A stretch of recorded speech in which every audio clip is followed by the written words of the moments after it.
Welcome back to the show, everybody. This is a special edition of Voices where we highlight some of the Latino community leaders that are driving a narrative for who we are as a people, where we're headed as a country. And I'm excited today to invite and have on the show a very dear friend of mine for a long, long time. I hate to count the years now, but we'll get into that in just a little bit. Gentleman by the name of Hector de la Torre. Hector is a very well-known California politico, somebody who came onto the scene in the local government space, became a city council member of Southgate, one of the gateway cities in Los Angeles County, if you're outside of California, during a particularly challenging time when the city was facing some very serious ethical challenges, some corruption scandals, violence, frankly, was breaking out. And this really bold figure kind of steps up, somebody of the community who says, we've got to stop this. We've got to be better. We've got to do better. We're going to follow the law here. We're going to kind of get our act together, and has really turned around not only this community, but he really started a career that put him on this statewide trajectory, becoming a state assembly member for years, where we worked together on some ethics issues that I want to talk about, and then ultimately being asked by the governor to be on the California Air Resources Board, which is probably one of the, if not the most powerful and influential regulatory agency in California, arguably the country, by the way, working on some very, very serious regulatory policy, setting the standard nationally, some would say globally, for environmental issues. My good friend Hector de la Torre. Hector, thanks for joining us today on the Latino Vote podcast. What are you, Finnish? Oddly enough, I'm 100% full-blown Mexican from Los Altos de Jalisco.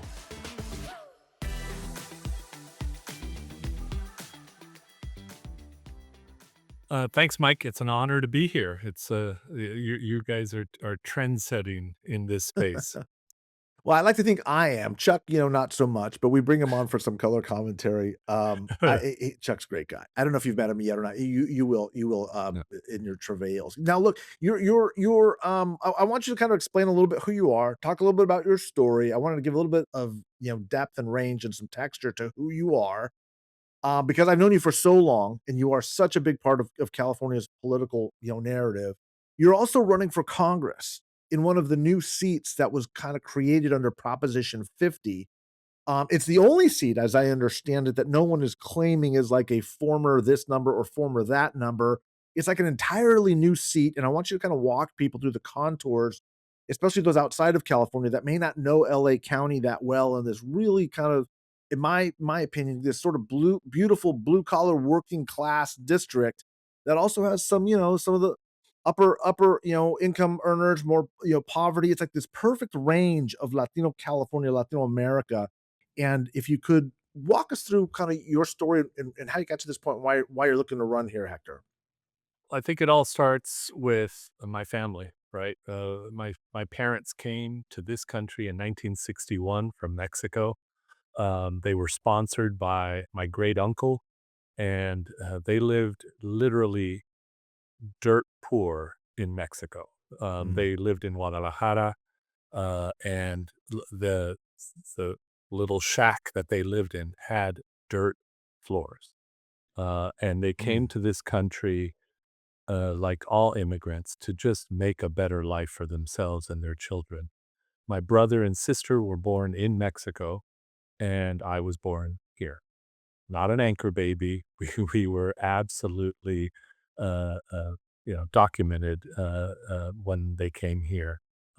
Again, sponsored by my great uncle, who frankly felt sorry for them. He went to visit them in this shack. They were, early 20s, a couple of kids, and he just felt sorry for them. And he said, "Hey, if you're interested in coming to Los Angeles, I will sponsor you." So it's an incredible story of yeah. just compassion, family bringing them to this country. Both of my parents did not have much education. My mom got to third grade in Mexico, my dad to sixth grade.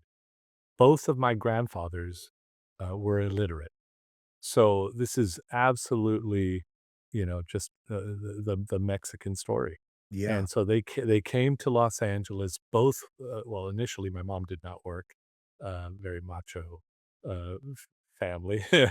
But then, eventually, they both worked in factories, in the old inner suburbs of Los Angeles that had all of these industrial jobs in the '60s and '70s. Whereabouts? Which Uh, cities? we initially lived in South LA, right near Watts. Yeah. And then those are my earliest memories were in that place that we rented. And then we moved into Southgate, into what was called Tortilla Flats within Southgate. There was a time in Southgate where Latinos could only buy homes west of Long Beach Boulevard in what the cops call Tortilla Flats. So I there didn't was know a that. little kind of barrio in Southgate, and that's where we moved to initially. And my then, other family came over time. But And for those listening, by the way, that may not be familiar with this story, this is kind of a cookie cutter story of the Latino migration experience coming into South Central Los Angeles, for example, that first stop, right? And then after a few years in Watts, Compton, South LA, they would move just to cities neighboring. It was Southgate, right in the general area, the vicinity, maybe step up to another rental home once you could kind of put enough savings together. Still sort of segregated. Mexicans were still just part of the city, but Southgate becomes this real sort of, people emerging out of that migrant experience, finding a job, saving, and then moving up to that next level of rental income. And that's where you find yourself as a young man, as a kid. And that's where your yeah, family is essentially raised in this community. absolutely. So a great story about my parents buying their first home. There was a realtor in town called Joe Henville. He was an Archie who Hmm. had come out to California himself, right, Dust during the Bowl time. Depression. Yeah. Exactly. He came out and, realtors were not selling houses. This was after, the fair housing laws, Yeah. and the realtors were not selling these homes to Latinos, What year is but this roughly? this would have been early '70s. Yeah. Southgate was a hotbed of segregation, hotbed. The previous assembly member to me from Southgate was a staunch segregationist, racist, and so, fast for I'll tell a funny story about that in Yeah, a yeah. bit. Yeah. But, so my parents are looking to buy a home, right? They've saved up their money. They're ready to buy into the American dream, and a family member told them about Joe Henville, who was a realtor who would show homes wherever you wanted to buy. Wow. Wow, revolutionary. What a radical. Yeah, exactly. And so guess what? He showed them some homes east of Tortilla Flats, east of that demarcation line. And so my parents bought their first home in 1974 And in about how old are you? Southgate, How old are you at this time? 7 years old. Okay. So you're like little league era, little soccer games, and they're like making this bold move and kind of pushing into a different type of community where Latinos were not, I don't say necessarily welcome, but not very common. Yes, absolutely. There were a couple of Latinos on that block that we moved Mhm. into, but it was overwhelmingly white. It just was a big step. I didn't know any of this history. I learned it later when I was a city council member. Mhm. So I didn't know while we were living it. But also part of the typical immigrant experience, my parents didn't speak English. And my brother and sister were, in their teens and they were, you know, doing their thing. So I literally went, um, with my parents with Joe Henville. I remember sitting in his office all the time, him telling us about, this area, that area as we were doing the process. So here I am, a 7, 8-year-old kid translating, not understanding anything he was saying, Right. but translating the words to my parents. So very typical immigrant experience, whether it's healthcare or dealing with the government or a complex transaction like a home sale. Kids are doing this. They are the translators, particularly in the '70s, right? There were no Yeah. bilingual staff. No. You're And you're so literally interpreting government documents, yeah. trying to Yeah. bridge 2 But worlds, again, literally bridging 2 worlds. it was just to me, they were just words. I had no comprehension of what I was, relaying to my parents, but fortunately, we were able to do that. We moved in. Uh, Southgate, was a great town to grow up in at the time. We had in the '70s both a Firestone and a GM plant Hmm. in Southgate, and that was the economic engine for the whole community. A lot of, blue collar, good paying jobs, union jobs, and mostly white. And then in the late '70s, GM closes their plant and Firestone follows them soon after. So that was devastating to this community. Devastating. So Southgate went in 1980 in the census went from being about 65, 70% white to being 80% Latino Wow. by 1990. A That's full crazy. demographic shift, a In full 10 demographic years. shift in 10 years. That's Yes. unbelievable. I had no idea. There was a massive white flight. It was the equivalent of the Rust Belt, Yeah. in the Midwest, except there were people to backfill, Yeah. the white flight that happened, and they were Latinos. And the It nature of the w economy is changing, right? The manufacturing base is basically leaving, and a lot of Latinos come in for a more service-based economy, where there Yes. aren't necessarily those same opportunities for economic mobility. And I wanna get into that in just a second I because this is your absolutely life. lived I Yeah. lived that experience. I saw it. Yeah. And so you start to have, Latinos are very entrepreneurial. You start to have Mexican businesses stop popping up, Cuban businesses, et cetera, et cetera. On my little league team, the catcher was Senan Reyes. You might know him as Sendog from Cypress Hill. Huh. He His was a brother catcher. he was the catcher. His brother, Opium, Reyes, was the pitcher. You might know him as Mellow Man Ace, with the one hit wonder. Is that Um, right? yes. So they were Cuban immigrants who came from Cuba and ended up in Mhm. Southgate. Cypress Hill, there is no hill in Southgate. They lived on Cypress Street, and so that's where they got the name for That's where the Cypress name Hill for because they Cypress were Hill all come from from. Southgate. So this is the kind of melting pot that Yeah. is Culture happening. that's emerging through this transformation. Absolutely, absolutely. Became, obviously a reference for Latino, culture in Yeah. America, out of this little town in Southeast LA County. So you could have been either a member of Cypress Hill. But No. but instead, you take a very different trajectory, which has always fascinated me because again, the Southgate, just so people in people's minds, you've got I think it's just a perfect illustration of what is happening to this city, this working class city that is incredibly, largely Spanish speaking, becoming more and more so. It's turning over from blue collar white workers in the, defense industry. The manufacturing base starts to leave. It's backfilled by Latino, mostly Mexican immigrants, obviously some Cubans and Central Americans, of course. But, but again, working class people renting and buying their first homes, and the political leadership in Southgate starts to get a little squirrely. When does that start to happen, Hector? And how old are you? And explain what I mean by squirrely. Late '80s, and it happened during this transition or Right. because of this transition. But what Yep. one thing I wanna a story I wanna tell before we leave the transition. In elementary school, a good friend of mine, Carl, uh, his dad worked at the GM plant. He was white, and Carl's dad loses his job like everybody else did. Mhm. He went into his garage and blew his brains The father. out. The father. This is what we were living through. We were all living through it together. My parents didn't work at GM or Firestone, but clearly it was the driver for this whole community. All of the stores were supported by these workers, et cetera, et cetera. It was the baseline for the whole community, and that baseline dropped. suddenly.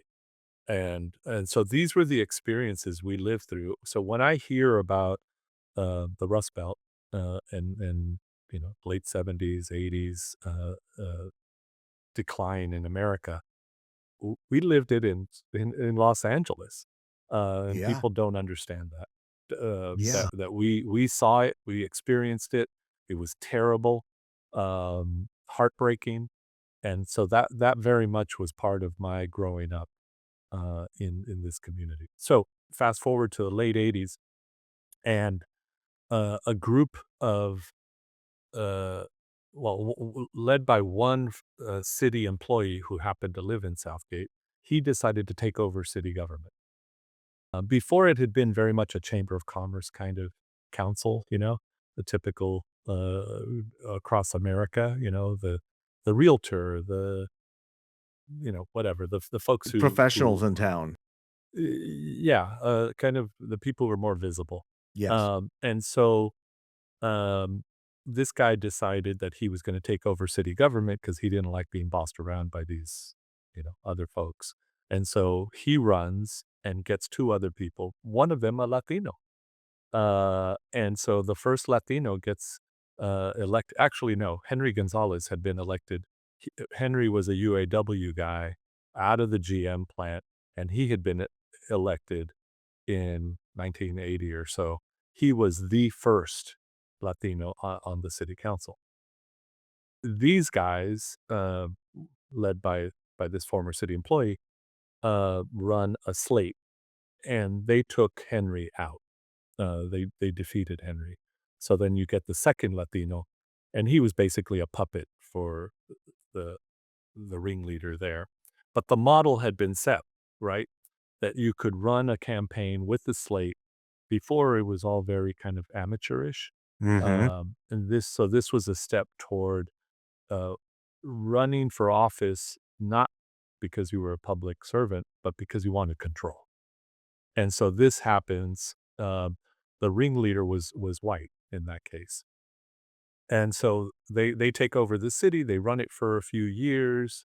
Um, they do some insider stuff. They built a housing development, uh, townhome development, gated community, and somehow, all of the insiders ended up with it was supposed to be random, Right. of who Right. could buy in, but they all ended up there. So it was shady. Uh, and so then you have this young guy running, a young Latino, Albert Robles, UCLA graduate. Um, these other folks, for the most part, were not college graduates, right? They were just business folks or leaders in the community. So Albert comes in presenting this very, young and, qualified, he had a nice story to tell, and he wins. And so Robles gets on the council, and starts to move and control things, always wanting to be in charge. That was a common uh, thread for him. He always wanted to be the ringleader. So over time, he was electing uh, puppets, and he's the one who really pushed out that that other previous group that I just mentioned, Right. and Robles takes control. There were 2 factions, and then I ran for city council, in the middle of that. So I ran as an outsider to both factions, and I was able to win. I got 2nd place Were in you 2 running in seats. response to some of the shadiness, or you were looking to run I regardless? I think, naive about the shadiness. Yeah. I didn't know the extent to which it was there. I knew they weren't very sharp, but I didn't know they were crooks.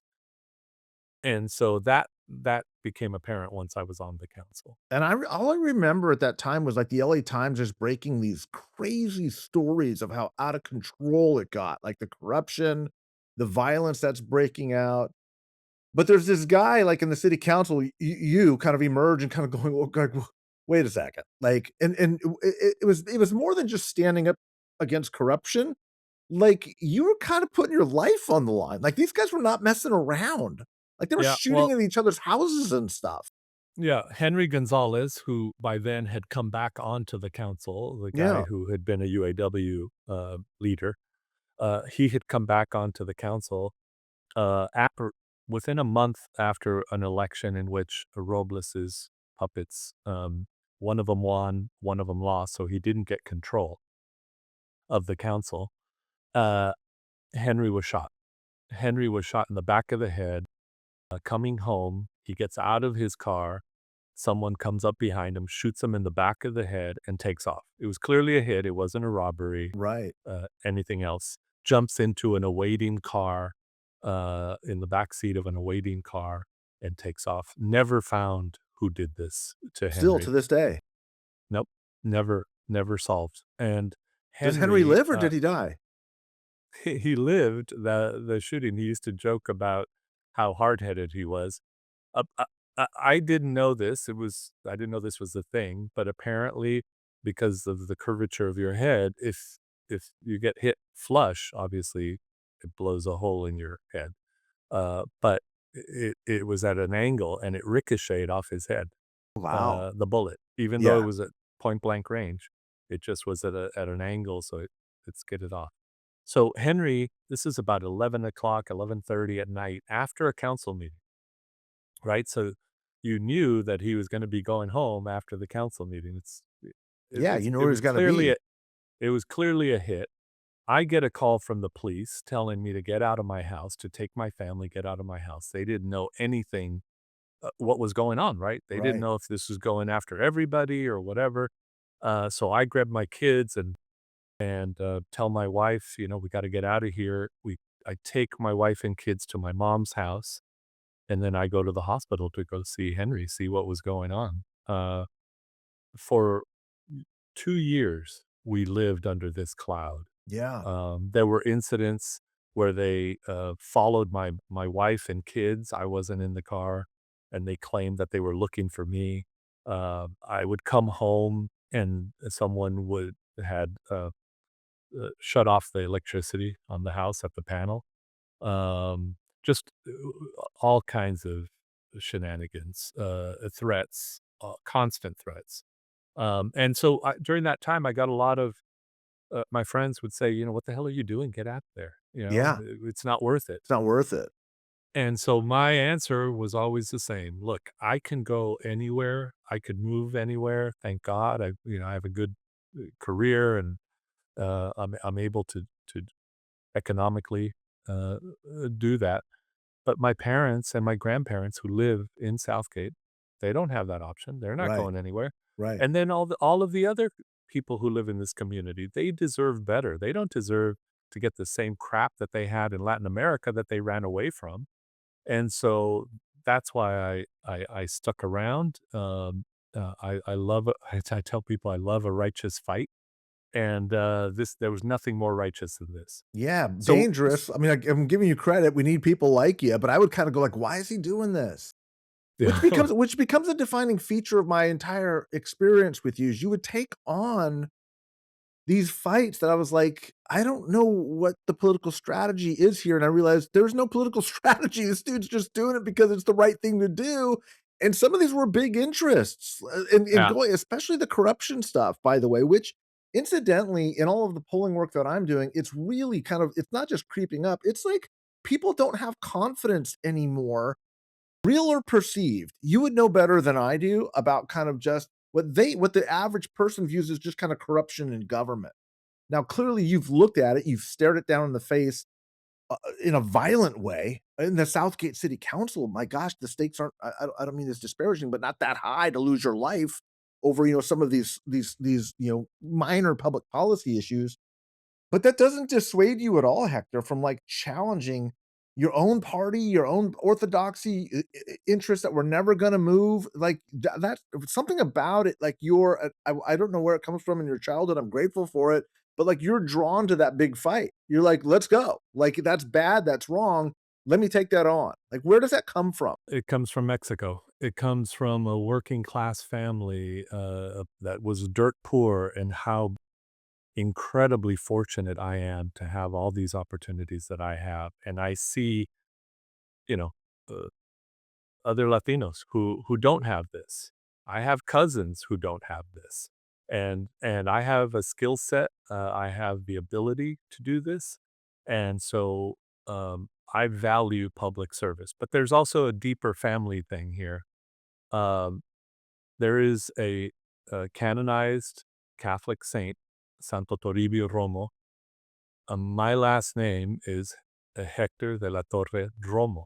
I didn't know that. My great-grandfather's cousin was Santo Toribio, Oh, who I'm doing was this whole story on Toribio Romo.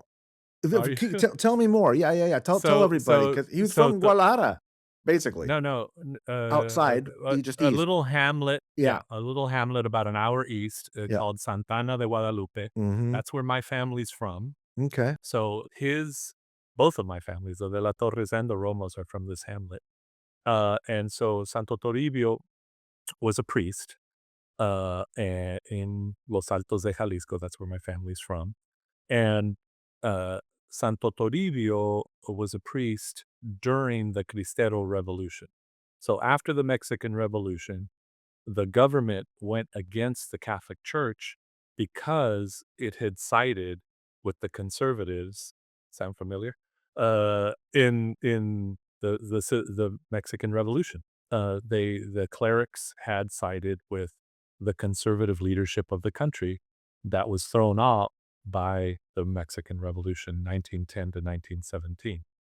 So this was in the 20s, and so he was a priest when the the government declared that there was going to be no religious ceremonies in the country, and the part of Mexico that we're from is incredibly religious, very devout, and so Santo Toribio becomes essentially a fugitive, right? The churches were closed; Right. they were padlocked, and so he was became like an itinerant, uh, priest, where he was going out and giving mass in the on the farms, in people's houses, Tequilerías. and just going out to do it, to keep people's faith. At the same time, there was a a counter, that was led in Los Altos de Jalisco, a military counter, Mhm. a revolt against it. That's the Cristero Revolution. So, um, and I have another family my other great-grandfather was also, impacted by that, which I'll tell after I finish Toribio. So Toribio is in the town of Tequila doing this itinerant preaching, and somehow they found out where he was, and the soldiers show up at the house that he was staying at and shoot him. They uh, assassinate him there, and so he's a martyr, obviously, for his faith. And eventually, over decades, that story grows, and he gets canonized by John Paul II, around 2000. But this is part of my family lore. This is he's, my son, when he was a kid, would say, "My uncle the saint." Right. And so this is That's very much a wild. part of our family story. His brother, Santo Toribio's brother, who was also a priest, married my parents. I had no idea that this I've been studying. I'm working on a book on the history of the rivalry between the Cuervos and the Sausas, and Toribio's story came across because for a few reasons. The first is Toribio's martyred, just outside of Tequila. He's 26 or 27 years old. He's a very young priest, and he is now kind of looked to as sort of the patron saint of the migrant worker. Yes, Well, and people that tell happened tell that that story. happened in the last 20, 30 years, Right, right. where, um, people who are crossing the border, Yep, undocumented, yep. through the deserts, through all the rough terrain, um, have told stories of a man who comes up to them and gives them water or points them in the right direction to get to safety, etc. And then they're asked, well, what did he look like? And they all describe someone that looks like Toribio Romo. Hmm. And so they didn't know about, Santo Toribio or anything. And most of this was before he got canonized. It's continued since, but he very much has become uh, someone who helps migrants on their journey, which is part and parcel to that part of Mexico. It is a very migrant heavy area. My family and Yeah, many many others. So he's become the patron saint of migrants. You go to a lot of Latino churches. There will be uh, some kind of altar to him, or a statue or a painting.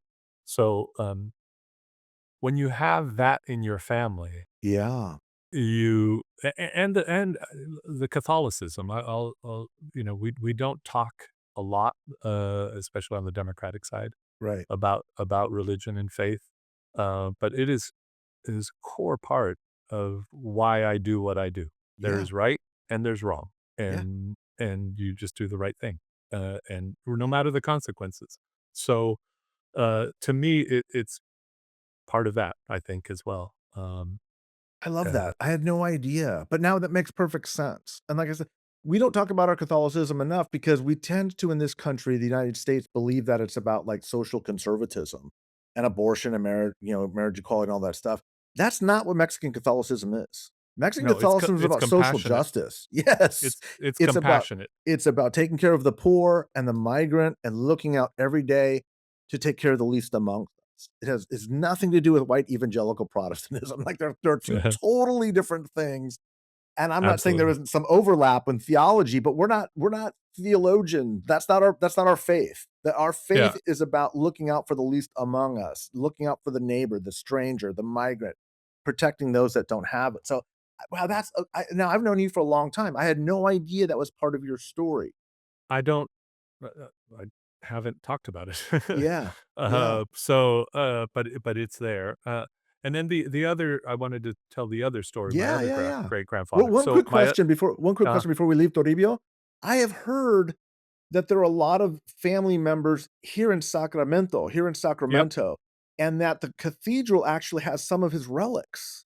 Do you I know don't do know you know if about that's the true or not? relics. Don't know? I don't know about the relics Okay. because, I've been to his chapel. I go every time I'm down in Guadalajara, I drive over to Santa Ana and go to his chapel, and, And that it chapel seems is to the me destination point everything for people beginning their journey.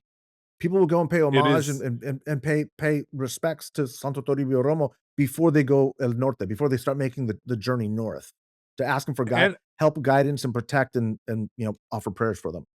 it's a pilgrimage site. So the little chapel that was built while he was, or started to be built while he was alive, um, is now his chapel. Yeah, But they've built an entire church on the other end of this little hamlet, and buses, come in every day, of pilgrims to come see Santo Toribio. Whether they crossed here and then they made it, et cetera. Then they go back and they go to him to thank him for making it. and It's a the really amazing. that church in Go large ahead. part was funded by a lot of migrants who are here who send money back, which is beautiful. I Absolutely, mean, all of it is yeah, just such a beautiful story. I had no idea you had a connection to Toribio Roma. That's beautiful. yeah. And Tell then us the other so story. I wanna hear more. my other great grandfather, also affected by the Cristero Revolution. Again, dirt poor farmers, but his brother, his younger brother, was studying in Guadalajara. So this is about an hour east of Guadalajara. He goes to Guadalajara to study law. So he's in college studying law in Guadalajara. He gets involved in the student movement supporting the Cristeros against the government.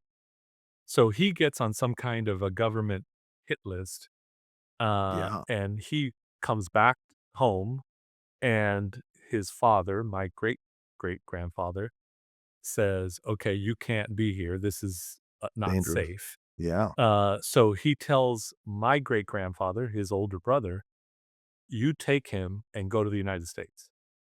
Get out of Mexico because he's on A hit list. he's on a list. Yeah.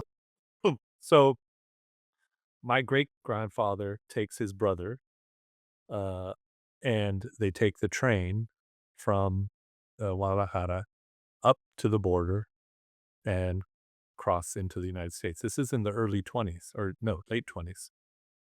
So where do they land? They land somewhere near Santa Monica because what they end up doing in their time here is helping to pave PCH from Santa Monica north. Pacific Coast Highway for those of you outside Yeah, of California. yeah, Pacific The Coast the Highway icon the iconic, highway that runs along the coast of California. along the beach. Yeah. Absolutely, absolutely. So that's what they did because you can imagine that job was gonna take a long time. Yeah. So somehow they got on the work crew for that. Hmm. That's what they did when they were here. A couple of years later, the Cristero Revolution ends. The government stands down against the church, and they they have a peace agreement with their own people and with the church, and then they went back. They went back to Mexico. They weren't coming here because they wanted to. Stay They right. came because they needed somewhere to be that was safe for my great uncle. And so on both sides, that Cristero revolution really, really impacted my family. And so it's something that I hold dear. I also wanted, to your point about uh, the types of Christianity. What I have found, and I found it in my own immediate family, my dad was a dogmatic Catholic. Everything, you gotta check off the boxes. And my mom was a humanistic Catholic, very much about the compassion, about, Matthew 25, about the Beatitudes, etcetera. And so, I had both examples in my home, Yeah. and I've made a conscious choice to go with the humanistic. And so that's been, very much an influence in my life. It's funny you say that because that's how I grew up. Like, my father went to cathedral, very Catholic, very by the book. Maybe it's a male thing, but my mother is very, very religious to this day, but when I say religious, it's not dogmatic at all. It's spiritual, and it's focused on doing acts of kindness, like, every day. Like, what are we doing to help people that are not as don't have the privileges that we have, and we don't have a lot. Like, and we really didn't have a lot when I Yeah, was growing up, but it was still like this frame of mind, like, as bad as it is for us, it's way worse for a lot of other people, and our obligation is to go out and help those that don't have as much as we do, and I'm like, "Well, we don't have much," and she's like, "Oh, we've got a lot." Right? We've got a lot yeah, more, and you're gonna learn about what people, that don't have, and my people are from Sonora, we that same dirt floor story is where we came from. So I had no idea. yeah, That makes now I've got a much fuller picture of the man, and it explains a lot as to why you've been engaged in kind of what you've been engaged in. So proud to know you, brother. That's fantastic. Tell me thank about the race. thank Tell me you. about the congressional race. So What draws you to run for so Congress after all this? so fast forward, I was in the assembly, as you mentioned, and then I termed out. No interest in running for the state senate. My state senate seat has opened up 3 times since I left, the legislature. No interest. Uh, and then Proposition 50 happens, the redistricting, and they create a new vacant seat. It was labeled vacant in Southeast LA County, spilling over into Orange County a little bit. And, um, I people started calling me and saying, "Hey, this seat, it's in your backyard." I was happily running a council of governments, serving on CARB. I had been serving on LA Care, the largest public nonprofit health plan in America. So I was, mm, fully focused on public service, just not elected office. And this district drops into my backyard. 30% of it is my former assembly district. 83% of it are the cities that are in the council of governments that I run. I'm already, as I tell the voters, I'm already working for you. I'm just not elected. So, um, this moment in time is key to me. It's not about Trump. It's about an affirmative agenda for the American people. It's about moving beyond this binary that we've been in for many years, in order to uh, improve the quality of life of the American people. That's it. It's really simple for me. So I think this is a pivot point in American history, and we need to grab it. Real quick, Andreas, did I dropped off there? We still okay? The audio still good, Andreas? Okay. We'll just keep going and we'll edit it out. Okay. And so, Hector, you have this really broad range and unique skill set. Like, I know you've worked with in the energy space. You're working in healthcare right now, along with a council of government, which is basically transportation planning. Like all of the, We do more I than know, that. yeah, yeah. We do housing and homelessness. We do environment. We do economic development, which I see as physical and human infrastructure, Hmm. um, to help set the conditions for people to succeed. And I think that's a fundamental part of government. Explain what Is a council of to government is for those that don't know. It's an association of cities that work on issues that spill over city lines, It's right? regional planning to say like, "Hey, if we build a road here, here's how it impacts the Yeah, entire region. Here's how many houses we need of this type in this area to meet the region's need," because cities don't necessarily they're thinking for their own city as they should, but there needs to be a regional thought process as well, how it all syncs together, housing, environmental considerations, transportation planning, all of it. So I didn't mean to diminish it. It's yeah, but it's more than planning too. At our yeah, level, we're a okay. sub-region, so the plans are already made in Sacramento or at the regional level. We are actually helping the cities to implement. So because these projects spill over city lines, a homeless person could be in one town one day, the next town the next day, a third town the third day, right? So homelessness is regional. Transportation, the roads don't stop when they hit a city Right. line. They keep going. So um uh housing, right? All of the cities need help in attracting and building new housing for their residents. Um, uh, we've created a workforce development collaborative. We brought together all 5 of our community colleges in our area, all of our adult schools, all of our training programs, all of our apprenticeship programs under one roof. We brought them together so that the individual, the resident who is interested in job training, upskilling, can access whatever it is that they need. It may be that their local school doesn't have it or their local training program doesn't have it, but just 2, 3 cities over, they have it.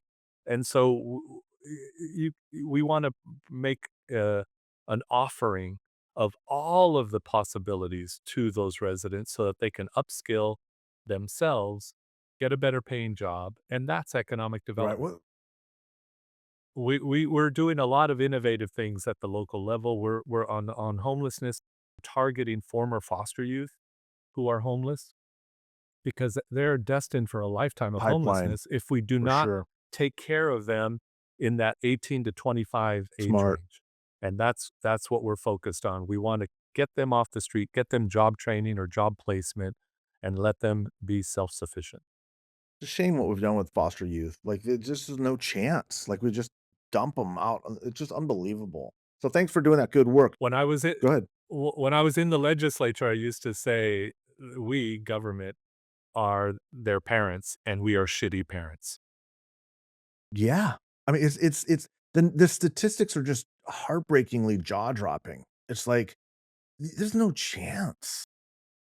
Yeah, So thank you for yeah. giving people a chance for fighting for what are you hearing on the ground when you go and talk to voters? What are the top two issues? Incredible frustration with Washington, incredible frustration with Congress. They are fed up, and that's reflected in national polling. Congress has a under 20% approval Crazy. rating, and so there's just incredible frustration, and a lot of it is also about corruption. The insider trading that Congress members do is completely wrong, and so that's one of the things that I'm worked up about. I want a complete ban. I don't wanna regulate it. I don't wanna have reporting. Ban it. If Joe Citizen cannot have access to that information that you have, Mr. and Miss Congresswoman, uh, then then you shouldn't be trading on it. If you're a broker, you are banned from trading.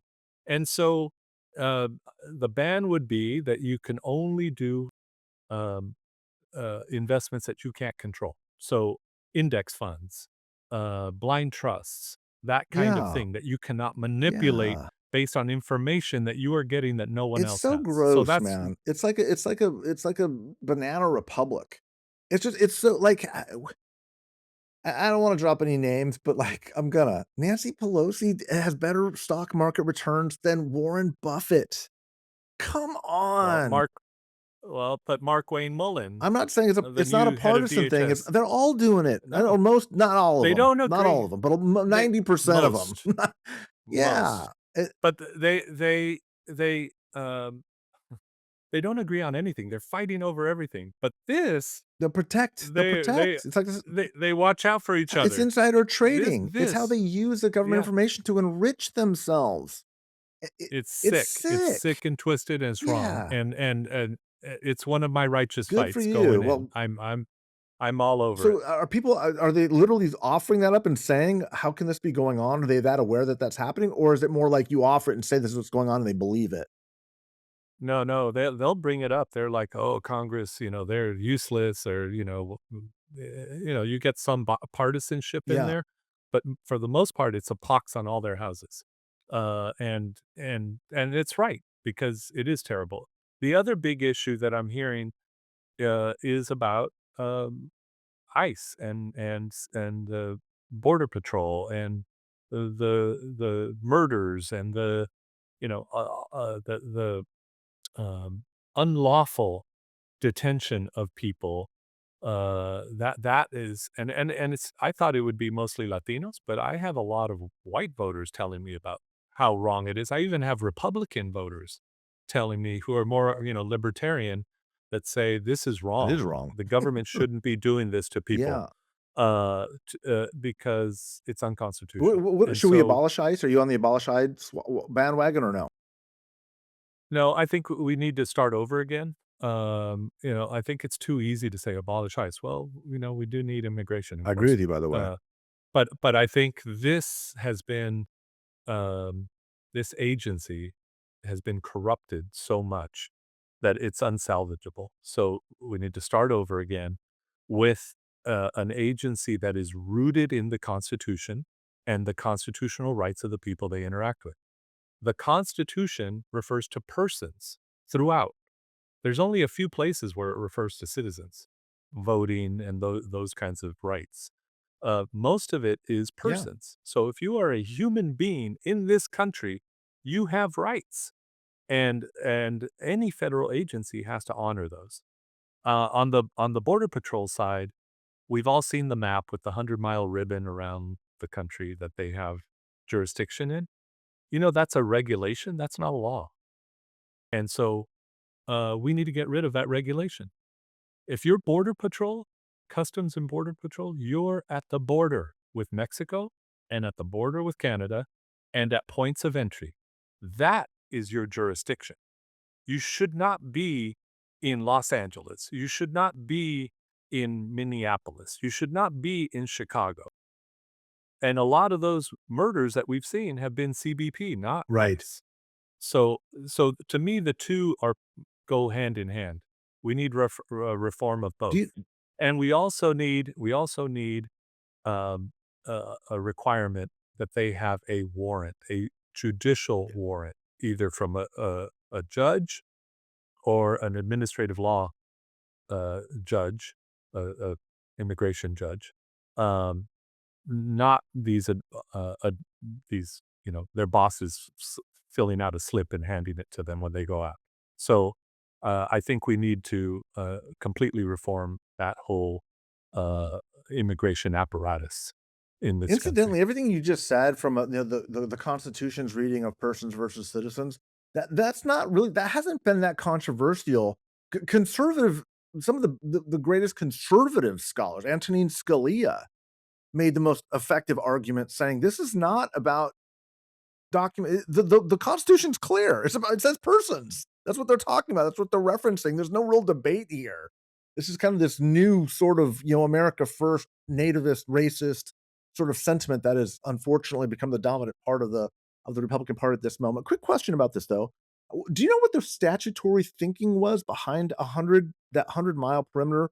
What Hector's talking about is the Border Patrol has 100 miles.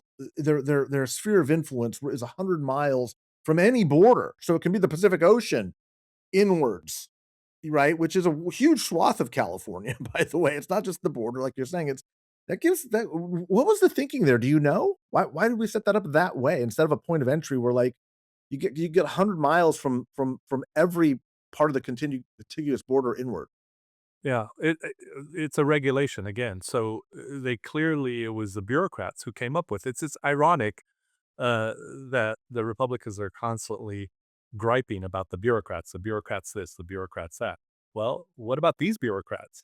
They just made something up out of whole cloth, right? The whole state of Florida is within that 100-mile ribbon because of the ocean on both sides. So it's again, we need to rein it in and make it do what it's supposed to do and nothing more. And we've seen what happens when you let them run amok. Yeah, It's a terrible, terrible thing. I think we're over 40 folks who have died in yeah. detention now. It's sick. It's sick that they're allowed to take people's rights away in this fashion. And it is not just undocumented. They are taking in permanent residents and trying to beat them down until they self-deport. Wrong. We've seen multiple citizens who've been Yeah, I was gonna say we've arrested had guests on the by show, these folks. reporters on the show, that have written extensively about the fact that US citizens can get locked into these detention centers for months, not days, not hours, not weeks, months.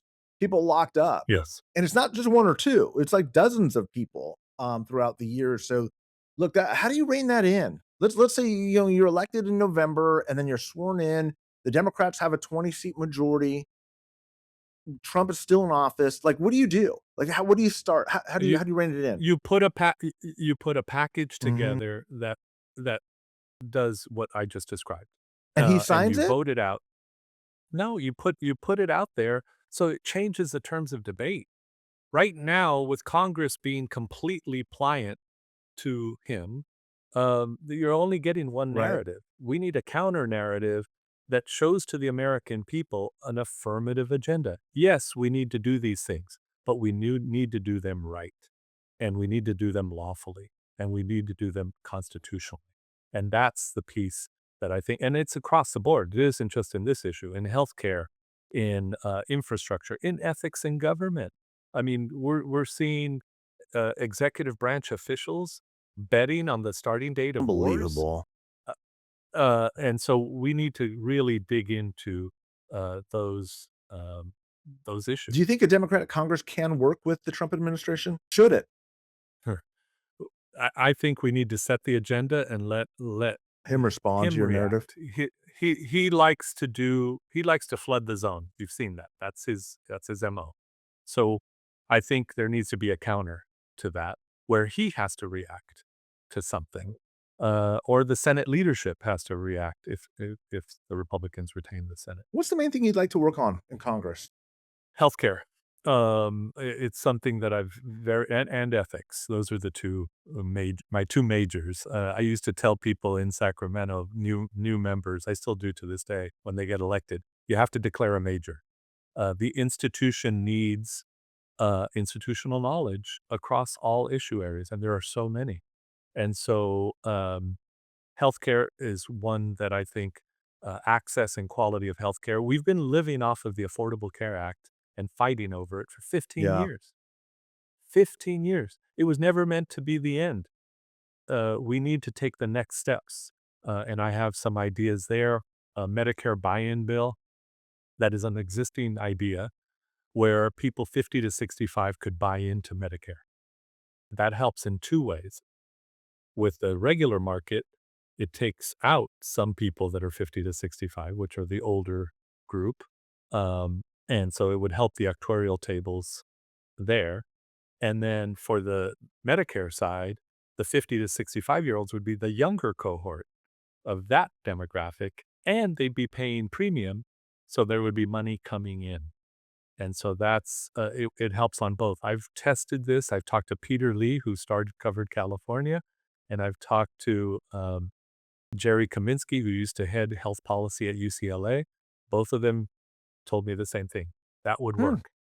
That Hmm. would work. And so imagine giving people in the 50 to 65 year age range an alternative that would be lower cost, I'm convinced, because CMS would have to set the Right. premium. But CMS has the best, this is Centers for Medicare and Medicaid Services, has the best database in the country because everyone comes through Medicare or Medicaid. And so they would set a great premium. That I think would also put price pressure on health insurance for everybody else because then you'd have a benchmark health policy. Um, so I think that's a great opportunity. The other one is setting a firewall between insurers and providers so that we have a number of companies, Centene, Cigna, Optum, that are insurers and providers, and they're self-dealing, right? They're they're you're paying the insurance company, but they're setting the prices with the providers that they also control.